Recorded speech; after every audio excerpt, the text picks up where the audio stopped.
こんにちは。今日は無意識に不幸になってしまう人の特徴はということで、結論から言うと、足りない病にかかっていませんかということで、自分が持っているものではなくて、あれが足りないとか、これが不足しているとか、足りないことばっかりにフォーカスしてしまう考え方の人です。なぜそのような考え方をしてしまうかというと、多くの人はできないことばかりが見えるメガネをかけてしまっているようなもんなんですと。この現実は、もっと言うと世界っていうのは結局その人がどういうメガネを通して見ているかで見え方も変わってしまうんですね。つまりそういう足りないことばかりが見えるメガネをかけて見てしまうと可能性に気づかないし、逆にそういうメガネをかけてなかったらたくさんの可能性に満ち溢れているように見えるということですね。ここで一つ自分がその足りないことばかりが見えてしまうメガネをかけているかどうか、あるいはどのぐらいかけているかというのを診断するテストがあって、というのも普段どのような口癖を口にしているかということなんですが、例えば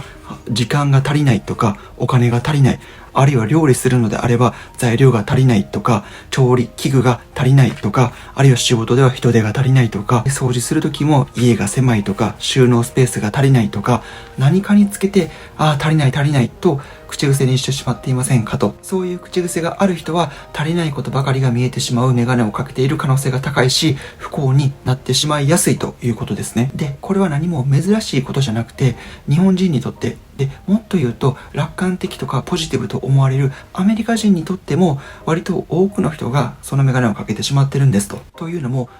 名著7つの習慣の著者スティーブン・コビー博士がその著書の中で、足りないと思う気持ちのことをスケアシティメンタリティって言って触れてるんですね。つまり楽観的と思われているアメリカ人でさえそういう足りないと思う気持ちというのは強い人が多いということですね。では時間やお金や幸せなどがなぜ足りないと感じてしまうのかということなんですが、コビー博士によると、それはそういったものをあたかも一つのパイのように考えているからだと。パイっていうのはアップルパイとかのお菓子のパイのことですよね。で、パイっていうのはもちろん形のあるものだから、それを何人かで分けようとすると当然切り分けて分配しないといけないし、分配する気がないんだったら取り合うことになりますよね。それと同じように時間やお金や幸せなども形があって量が最初から決まっていて、それを人数分で取り分けないといけないもので、もっとシビアな考え方をしている人であれば奪い合わないといけないものだと考えてしまっていませんかと。そういう考え方をしてしまうと足りない足りない、自分のところに回ってこない、もっと言うとあの人ばっかりずるいという考え方になってしまうと。で、よくよく考えてみれば時間とか幸せとか、つまり形のないものがパイの取り合いのような考え方になる、同じになるはずがないし、で、お金だって確かに量は決まってるかもしれないけども、一個人にとってみれば世の中には天文学的な額のお金が流通しているわけで、もはや無限大と、ニアリーイコール無限大と考えたって不自然じゃないですよねと。つまり時間やお金や幸せはパイが一つではなくて、パイがもう無限にあるから、あの人が幸せになったからといって自分が幸せになれないというわけではないということですね。とはいえやっぱりお金や時間が足りないと感じてしまうと、それはじゃあなぜかというと、おそらく自分対他の人、自分 VS 自分以外の人という世界観で捉えてしまってるんじゃないですかと。どういうことかというと、例えば賃上げ、最近は賃上げが話題に上がることが多いですよね。で、ニュース番組などである企業がボーナスで100万円前後の賃上げをしたと、あるいは他の人が株で大当たりして1000万円ぐらいを稼いだと。で、そういったニュースがやっていて、で、本人が取材を受けていて、感想を聞かれて、いやもうホックホクですみたいなことを言ってるニュース番組が流れてたとするじゃないですか。どうでしょうか。そういう人を見て、どちらかというとネガティブな感情を抱く人の方が多いんじゃないでしょうかと。すごいな、羨ましいなぐらいだったらいいんですけど、ずるいなとか、やかましいな、鬱陶しいなとか、あるいはなんで自分にはチャンスが回ってこないのかとか、落ち込んでしまう人も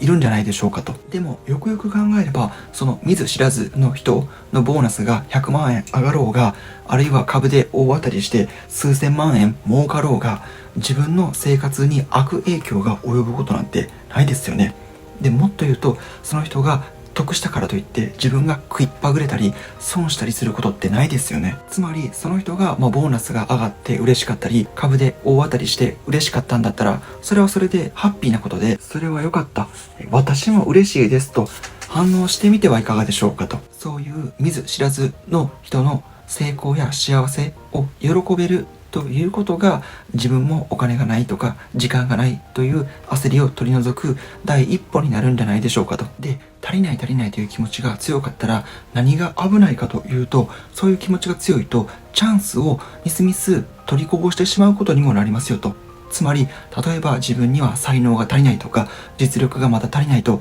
思ってる人は、もし自分の目の前にチャンスがやってきても、いやちょっとまだ自分にはと言って取りこぼしてしまいますよね。あるいはお金が足りないという気持ちが強い人は、セールや割引に弱くなってしまって、結果損する買い物をしてしまったり、あるいは自分に魅力が足りない、洋服が足りないと思っている人は、洋服やバッグや靴を買い込んでしまったりしちゃうし、自分には〇〇が足りないという思考のせいで幸せから遠のいてしまいますと。で、その足りない例として、お金がない、時間がないとか、勇気がない、運がない、スキルが足りない、実力が足りない、能力が足りない、経験が足りない、準備する時間がない、体力がない、家族の理解がない、足りないと、足りないことばかりにフォーカスしすぎると、チャンスにかけることもできずに、やりたいことを始めれないし、自分に投資することもできない、そんな人生になってしまいますと。まとめると、無意識に不幸になってしまう人の特徴は、足りないという気持ちが強いということ。対処法として、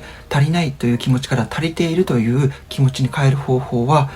そういった時間やお金や幸せというのは一つのパイじゃなくて、無限にあって、みんなで好きなだけ取り合えるものだと考える。そのためには人の幸せを自分のことのように喜んでみてもいいんじゃないでしょうかということでした。以上、ミニマリストの筆子先生のこちらの本より紹介しました。で、こう聞くと筆子先生は随分とスマートな人だなぁと思われるかもしれませんが、実はそんな筆子先生だって、かつては心配性で悩み性で取り越し苦労に時間とエネルギーばかり使ってましたと。具体的には子供の時からその傾向はあって、例えば小さい頃は電車の切符をなくすのが心配になるタイプでしたと。ポケットに入れた切符を何度も確かめたり、もっと別の安全なバッグに移し替えたり、いろんなところに移し替えたりして、で、結局自分がどこに最終的に入れたかわからなくなって、パニックになって探し回ったりしてしまうようなタイプでしたと。さらに、小学生になったら、学校で与えられる宿題について、与えられたそばから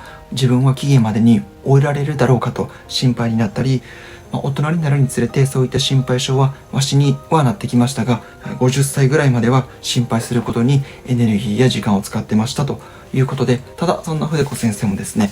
今ご紹介したようないろいろな考え方を取り入れることで、どんどんと悩みも減って自分らしく生きれるようになりましたということで、今後もそんな考え方を紹介していきます。最後までありがとうございました。いってらっしゃい。